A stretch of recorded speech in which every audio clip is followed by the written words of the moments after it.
Good morning student and welcome on my channel and this is our Varat Vinayak classes. Okay, so first of all I will tell you something that I will start a series of term 1 of CBSE classes. This is a class 10 series. So on this channel you have to all the class 10th term 1 MCQ based question that is come in your exam. So इस channel पर आपको class 10th की सारी MCQ की series आपको provide कराई जाएगी one by one. तो आप इसी सीरीज में सबसे पहला क्वेश्चन अपने बोर्ड पर देख रहे हैं. तो क्वेश्चन क्या है, देखिए P अपॉन Q. अब मैं ये जो क्वेश्चंस हैं वो आपको विद एन एग्जाम्पल और विद अ ट्रिक कराऊंगा ताकि आपका टाइम कंज्यूमिंग जो आपके एग्जाम में होगा वो कम हो. ओके, मैं आपको पूरा कंसेप्ट नहीं बताऊंगा, मैं आपको सिर्फ ऐसी ट्रिक बताऊंगा जिससे कि आपका जो क्वेश्चन है वो जल्दी से जल्दी सॉर्ट आउट हो. साथ में अगर मुझे रिक्वायर्ड है, छोटा सा फॉर्म है, तो मैं आपको उसके बारे में कंसेप्ट भी बताऊंगा. तो देखिए क्वेश्चन नंबर 1 आपके पास है P upon Q form of the real number and the number is 0.36 बार. 36 बार. अब ये नंबर को आपको इसमें वैल्यू बतानी है कि कौन से लिए इस नंबर के लिए आप P अपॉन Q की फॉर्म में किस नंबर को राइट करेंगे. तो देखिए क्वेश्चन को अगर आप चेक कर रहे हैं तो क्वेश्चन चेक होने के बाद आपको सीधा सा इसका आंसर यहां पर फाइंड किया जा सकता है. जैसे कि देखिए पहले क्वेश्चन को देखिए, आपके पास वैल्यू क्या है 0.36 बार. तो वैल्यू आपके पास क्या है 0.36 बार. अब इसकी वैल्यू को आपको P अपॉन Q की फॉर्म में करना है. तो आपके लिए ट्रिक है सबसे शॉर्टकट कि आप क्या करिए, इसकी वैल्यू को, ये जो वैल्यू है इस वैल्यू को एट यहां पर राइट करिए. क्लियर. अब इसके बाद आपको क्या करना है कि जितने पर बार है उससे पहली वाली जितनी भी वैल्यू है, बार से पहली वाली जितनी भी वैल्यू है वो यहां पर सबट्रैक्ट करा दीजिए अपॉन. अब आपको क्या करना है कि यहां पर टोटल डिजिट कितनी है 2, तो 100 राइट करना है और फिर माइनस करा देना है किसमें से, ये कितनी डिजिट है, बार से पहले एक डिजिट है, तो यानी कि आपको 10 से सबट्रैक्ट करा देना है. तो वैल्यू क्या आ जाएगी आपके पास, देखिए 33 अपॉन 90. ओके, कैसे, देखिए इसको इसमें सबट्रैक्ट कराया और इसको इसमें से कराया. अब वैल्यू को 3 से डिवाइड कर दीजिए. 3 1 जा 3 3 एंड 90 को करोगे तो 30, तो आपके पास वैल्यू आ गई 11 अपॉन 30. तो देखिए एकदम से आपके पास आंसर आया और ये इसका आंसर है. तो with the help of these tricks you have to find the answer of that questions. ये इस टाइप के क्वेश्चन को आप इन ट्रिक से सॉल्व कर सकते हैं. इसके लिए मैं आपको एक और एग्जांपल बता रहा हूं. ये क्वेश्चन तो यहीं पर शॉर्ट हो गया, इसका एक और एग्जांपल है. अगर मैं आपको लिख के देता हूं 0.365 और इस पर बार होता तब आप क्या राइट करते. तो देखिए कैसे मैंने बताया, पहले जो डिजिट है वही राइट करिए. तो 365 फिर माइनस आपको क्या करना है, बार से पहली वाली डिजिट क्या है आपके पास 3, तो ये माइनस कर दीजिए अपॉन. अब क्या करना है, टोटल डिजिट देखिए, टोटल कितनी है 3, तो 3 को कैसे करेंगे 1000. अगर ये 2 डिजिट होंगी तो आपको 100 लिखना है, 3 डिजिट होंगी तो यहाँ पर 1000 लिखना है, और अगर 1 डिजिट है तो यहाँ पर 10 लिखना है. और इसके बाद आपको एक चीज और देखनी है कि कितनी वैल्यू जो आपके पास आ रही है, जैसे बार से पहले कितनी वैल्यू आपके पास है 1 है, तो यानी कि 10 यहां पर माइनस कर देना है. क्लियर. अगर बार से पहले कोई डिजिट नहीं है तो आप 0 नहीं माइनस करेंगे, तब आप 1 माइनस करेंगे. क्लियर. तो अब इसके बाद आपके पास क्या आ जाएगा आंसर 363 अपॉन 990. इसको तो घटाना आता ही होगा ना. अब देखिए इसको 3 से डिवाइड कर दीजिए. 3 1 जा 1, 3 2 जा 6, 3 1 जा 1, 3 3 0 और आपके पास आ गया 121 अपॉन 330 और ये इसका आंसर हो जाएगा। जैसे कि इसमर आपके पास आंसर आया था। तो इस ट्रिक को जरूर याद रखिएगा और बहुत शॉर्टकट में आपका ये क्वेश्चन सॉल्व हो जाएगा। तो चलिए अब चलते हैं नेक्स्ट क्वेश्चन की तरफ। Here you see your next question. LCM of three numbers is 15 times their SCF, and also you have the sum of the LCM and SCF is 640.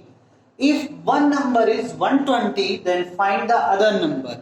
Here you have LCM is equal to 15 into SCF. This value you have, and second things, LCM plus SCF is equal to 640. ये आपके पास given है, and then you have a one number is equal to 200. Then you find the other number. तो ये आपके पास question है कि आपको other number find करके बताना है। तो देखिए अदर नंबर फाइंड करने के लिए व्हाट you do कि first of all you see LCM is equal to 15 SCF। तो यहां जब आप पुट करेंगे तो 15 SCF plus SCF, how many SCF? That's mean 15 SCF plus HCF is equal to 640। तो you have to find the 16 SCF is equal to 640 and SCF is equal to 640 upon 16. This value come there and you got a SCF. तो इसे आप divide दे दीजिए, 16 4 जा 64, तो आपके पास क्या हो गया 40। तो SCF आपके पास क्या आ गया 40 आ गया। अब SCF आपके पास 40 है तो LCM भी आप निकाल सकते हैं। तो LCM what you have, LCM is equal to 15 into 40।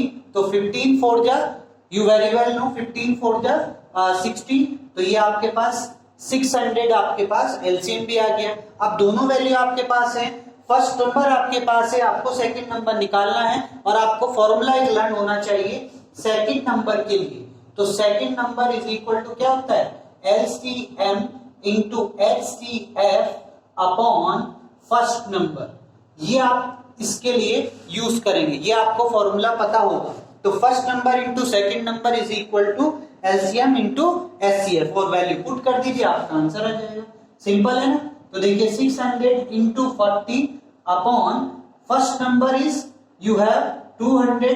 तो 200 आप यहाँ पर राइट करेंगे, 0 कट कर देंगे एंड 2 से इसे डिवाइड देंगे, दैट्स वैल्यू इज 3, 2 3 जा 6 और उसके आगे मल्टीप्लाई करेंगे तो आपके पास वैल्यू आ जाएगी 200। तो now you get a answer is B. So by this form you have to solve this question. So first of all what you have, LCM is equal to 15 SCF. I will again repeat this question, आपको ये समझ में आ जाए ताकि।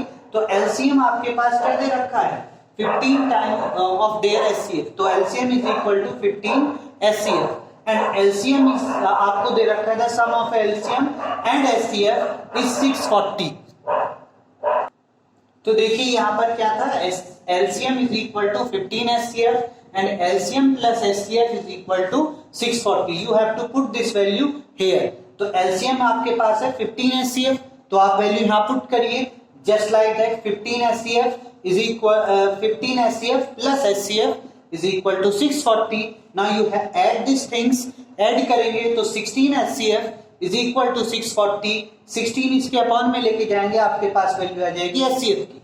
अब SCF की value आप इसी वैल्यू के अंदर रखेंगे तो 15 into 40 is equal to 600 and you got a formula. आपके पास फॉर्मूला एक ये है कि अगर आपको सेकंड नंबर फाइंड आउट करना है तो second number is equal to क्या होता है आपके पास LCM into SCF upon first number और वैल्यू पुट करके अपने आंसर को फाइंड कर लीजिए। तो by this way you have to solve this question और क्वाइट इजी क्वेश्चंस है, आप अपने फॉर्म को जल्दी से जल्दी सॉल्व कर सकते हैं। Okay, now the second question on your board. Now you have to see your next question. Next question is n square minus 1 is divisible by 8 if n is। अब n आपको बताना है कि अगर ये फॉर्म 8 से डिवाइड हो जाए तो आपको n की वैल्यू बतानी है कि n की वैल्यू इनमें से क्या होगी। सबसे पहला इंटीजर हो सकती है, या नेचुरल नंबर होगी, या ऑड इंटीजर होगी, या आपके पास इवन नंबर होगी। अब आप सोच के बताइए कि इसकी वैल्यू आपके लिए क्या होगी। तो इसे निकालने के लिए एक सबसे इजी कंसेप्ट ये है, वैसे तो इसकी फॉर्म बहुत बड़ी है, आप इसे बहुत लॉन्ग टर्म्स में कर सकते हैं, पर अगर आपको सिंपल देखना है, ऐसे क्वेश्चन जो फॉर्म की फॉर्म में आएंगे, मतलब किसी नंबर की फॉर्म में आएंगे, तो उसके लिए आपको क्या करना है, आपको सबसे पहले 2-3 नंबर्स रख के देखने हैं। जैसे n की वैल्यू आप 1 रख के देख लीजिए, n की वैल्यू आप 2 रख के देख लीजिए, n की वैल्यू आप 3 रख के देख लीजिए, और n की वैल्यू आप 4 रख के देख लीजिए। जब आप ये 2-3 नंबर रख लेंगे तो उससे आपको एक आइडिया होगा और आप आंसर को दे सकेंगे। देखिए, अगर मैं n की जगह 1 रखूंगा इसकी जगह, तो आपके पास क्या हो जाएगा, 1 स्क्वायर माइनस 1, तो that's mean 1 minus 1 that's mean 0, यानी कि n स्क्वायर माइनस 1 की वैल्यू यहां पर आपके पास 0 हो गई। तो ये वाली वैल्यू आ गई। ये 0 क्या 8 से डिवाइजेबल है? आप कह भी सकते हैं हाँ, क्योंकि सर 0 तो हर किसी से डिवाइड हो जाता है। अब इसके बाद दूसरे को देखते हैं, 2 से इसे देंगे तो 2 स्क्वायर माइनस 1, n की जगह पर आपको क्या रखना है, 2 रखना है, तो 2 स्क्वायर माइनस 1, अब आपके पास क्या हो जाएगा, 4 माइनस 1 दैट्स मीन 3। अब क्या 3 8 से डिवाइडेबल है, डिवाइजेबल है? नो। तो ये वाली आपके पास आंसर कट। अब ये रख के देखिए, n इज इक्वल टू 3, यहां रखिए बेटा, तो 3 स्क्वायर माइनस 1, तो what's your value, 9 minus 1 that's mean 8। क्या 8 डिवाइजेबल है? आप कहेंगे यस सर 8 डिवाइजेबल है। अब इसके बाद नेक्स्ट पे चलते हैं, n इज इक्वल टू 4 के लिए। 4 के लिए चलेंगे तो देखिए 4 यानी कि 4 स्क्वायर माइनस 1, तो यानी कि 16 माइनस 1 दैट्स मीन 15। क्या 15 8 से डिवाइजेबल है? आप कहेंगे सर नहीं। अब इसके बाद वैसे तो हमें मिल चुका है कि 1 पर और 3 पर तो ये डिवाइजेबल है, और 1 और 3 कैसे हैं, एक ऑड नंबर है, ठीक है। 1 और 3 कैसे होते हैं, 1 और 3 कैसे होते हैं, ऑड नंबर होते हैं। तो यानी कि हमें पता तो चल चुका है कि ऑड नंबर से डिवाइजेबल होगा। अब एक और वैल्यू रख के देख लीजिए, अगर आपको 100% कंफर्म करना है तो n की जगह आपके रख के देखिए 5, क्योंकि 5 भी एक ऑड नंबर है। यहां और रख के देखिए 25 माइनस 1 दैट्स मीन 24, तो 24 भी 8 से डिवाइजेबल है। अब तो 100% हो गया कि n अगर हम ऑड रखेंगे तो हमारे लिए ये जो फॉर्म है वो डिवाइजेबल होगी। तो इसका मतलब इसका आंसर हमारे पास क्या हुआ, सी हुआ। ओके, तो by this way you have to find your answer when question is in the form of n, या कोई भी वेरिएबल की फॉर्म में आए और कहे कि वो किसी से डिवाइजेबल है या नहीं। ओके, तो आपको ये समझ में आया होगा। अब चलते हैं अपने नेक्स्ट क्वेश्चन की तरफ। अब देखिए, आपके पास जो नेक्स्ट क्वेश्चन है वो ये है कि if HCF of 65 and 170 is expressed in the form of 65 m minus 117, then the value of m, आपको m की वैल्यू बतानी है। तो आपके पास वैल्यू कौन कौन सी है, 65 एंड 117, और आपकी जो एचसीएफ है वो इस फॉर्म में है। ओके, आपका जो एचसीएफ है इन दोनों नंबर्स का वो इस फॉर्म में है। तो आपको बताना है कि m की वैल्यू आपके लिए क्या होगी। अब यहाँ पर ऑप्शन आपके पास है कि 4 होगी, 2 होगी, 1 होगी या 3 होगी। तो इस वैल्यू को आप कैसे फाइंड आउट करेंगे, सिंपल है, कुछ नहीं करना, पहले आप एचसीएफ निकालिए। सिंपल, एचसीएफ ऑफ 65 एंड 117 का एचसीएफ फाइंड आउट कर लीजिए। सबसे पहले इसका एचसीएफ फाइंड आउट करने के लिए आपके पास दो मेथड है। मैं आपको फैक्टराइज मेथड, प्रोडक्ट मेथड वाला जो प्राइम फैक्टर्स मेथड है वो ही बता रहा हूं। तो देखिए 5 इंटू 13 5 जा 65। अब इसके बाद 117 को अगर आप ब्रेक करेंगे तो इसे क्या लिखेंगे, 13 इंटू 3 और इंटू 3। तो आप करके देख लीजिए, 13 3 जा 39, फैक्टर करके देख लीजिए। अगर आपको नहीं आते हैं तो यहां पर आप ऐसे करके फैक्टर कर सकते हैं। देखिए ये पहले 3 से आप डिवाइड कर सकते हैं, 3 3 जा 9 कैरी 2, 3 9 जा 27, फिर 3 से 3 1 जा 3, 3 जा 9। तो देखिए ये फैक्टर आ रहे हैं, वो राइट कर दीजिए। जो जिसके अपॉन में है उसे राइट करेंगे तो आपको एचसीएफ फाइंड करने में थोड़ा इजी पड़ेगा।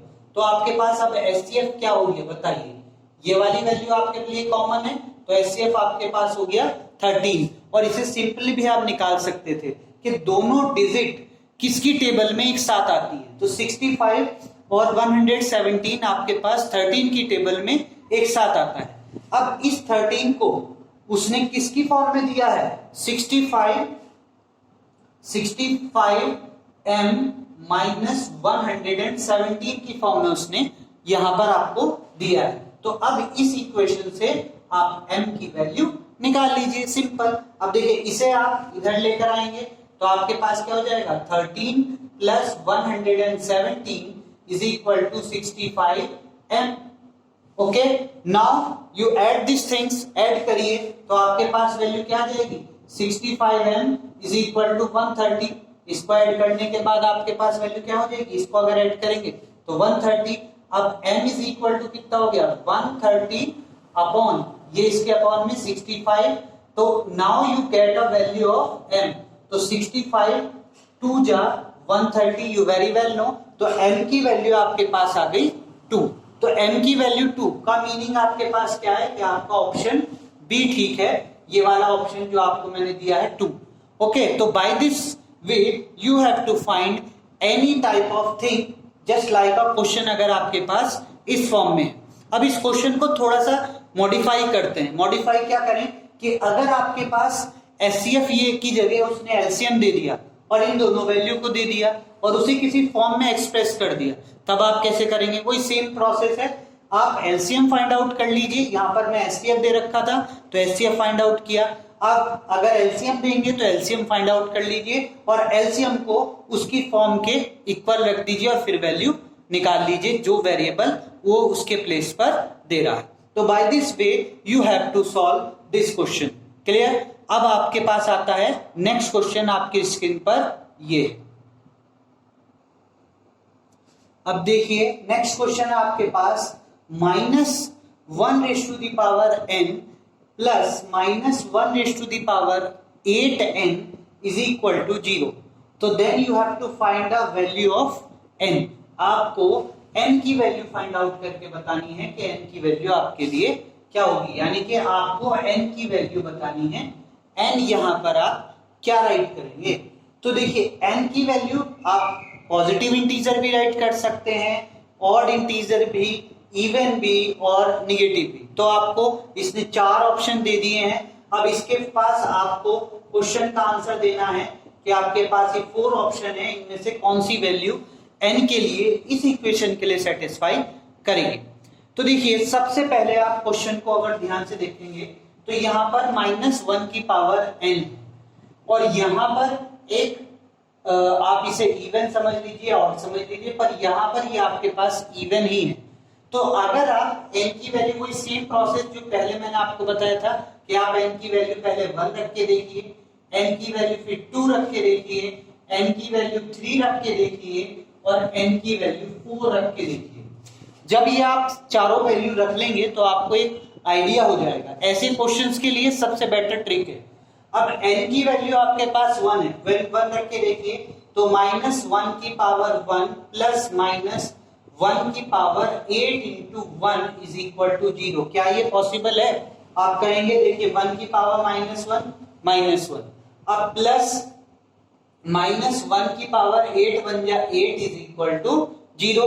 अब 8 क्या है? एक इवन पावर है, इवन की वजह से ये आपके पास क्या हो जाएगा, पॉजिटिव, और प्लस ये आपके पास निगेटिव। देखिए ये इससे कैंसिल आउट हो जाएगा तो वैल्यू 0 आ जाएगी, यानी कि इसके लिए तो n इज इक्वल टू 1 के लिए तो ये पॉसिबल है। अब इसके बाद हमारे पास एक तो वैल्यू नहीं है, हम दूसरी वैल्यू भी रख रहे हैं, तो n इज इक्वल टू 2 के लिए रख के देखिए, n इज इक्वल टू 2 के लिए। तो जैसे ही आप यहाँ पर n इज इक्वल टू 2 की वैल्यू रखेंगे तो ये वैल्यू क्या हो जाएगी, -1 की पावर 2 प्लस -1 की पावर 8 इंटू 2। अब इसे रख के देखिए क्या इससे वैल्यू 0 आ रही है। तो देखिए अगर -1 की पावर 2 रखेंगे तो ये भी पॉजिटिव हो जाएगा और ये तो पॉजिटिव है, क्योंकि -1 की पावर 8 टू जा 16, दोनों वैल्यू पॉजिटिव हो गई, तो यानी कि 1 प्लस और ये भी 1। जब इवन नंबर हो गया है, इवन नंबर हो जाएगा तो ये जो पावर है ये पॉजिटिव हो जाएगी। किसी की भी पावर अगर कोई वैल्यू अगर नेगेटिव है और उसकी पावर अगर आपके पास इवन है तो वो वैल्यू पॉजिटिव में कन्वर्ट हो जाती है। तो देखिए ये वैल्यू क्या हो गई 2, तो ये तो 0 नहीं बनना, तो यानी कि इसके लिए हमारे पास वैल्यू 0 नहीं। अब इसकी दूसरी कंडीशन और चेक करिए, n इज इक्वल टू 3 के लिए। अब n इज इक्वल टू 3 के लिए जब आप चेक करेंगे तो ये वैल्यू क्या हो जाएगी, -1 की पावर 3 प्लस -1, और आपके पास क्वेश्चन क्या था, यहाँ पर 8n है, तो यानी कि 8 इंटू 3, क्लियर, 8 इंटू 3, तो ये वैल्यू आपके पास क्या होगी, देखिए ये भी एक ऑड वैल्यू है, n क्या है, ऑड वैल्यू। तो जब किसी भी माइनस की वैल्यू की ऑड वैल्यू पावर हो, माइनस वैल्यू की ऑड वैल्यू पावर हो, तो वो माइनस में ही रहती है, ओके। और सेम सिचुएशन में यहाँ पे आ जाइए, तो ये होगी -1 की पावर 8 24, और 24 कैसी वैल्यू है, इवन। तो जब कोई किसी भी माइनस वैल्यू की इवन पावर हो तो वो आपके पास वैल्यू कैसी हो जाती है, प्लस। तो ये वाली वैल्यू आपके पास प्लस होगी, जब इसको करेंगे तो वैल्यू क्या आ गई, 0।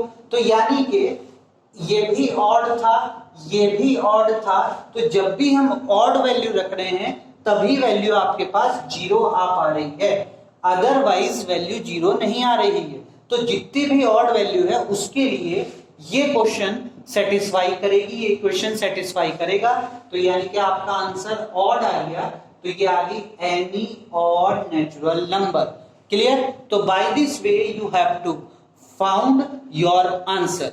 अब देखिए आपके पास आज मैं आपको 5 क्वेश्चन के लिए कराया हूं, अब नेक्स्ट वीडियो में आपको बाकी के 5 क्वेश्चंस मिलेंगे जस्ट लाइक चैप्टर 1 के ही। और अब नेक्स्ट आके चैप्टर 1 के मैं आपको 25 या 30 क्वेश्चन कराऊंगा विद इन 6 वीडियोस, फिर आपको नेक्स्ट चैप्टर, तो इस हिसाब से आपके ये चैप्टर्स चलते रहेंगे। अगर आपको ये वीडियो पसंद आई है तो लाइक करना ना भूलें, और अगर आपको ये वीडियो पसंद आई है तो मेरे चैनल को सब्सक्राइब भी करें, और अगर इसमें कोई आपको फीडबैक लगता है तो कमेंट बॉक्स में वो फीडबैक भी दें, क्लियर। तो thank you for watching this video.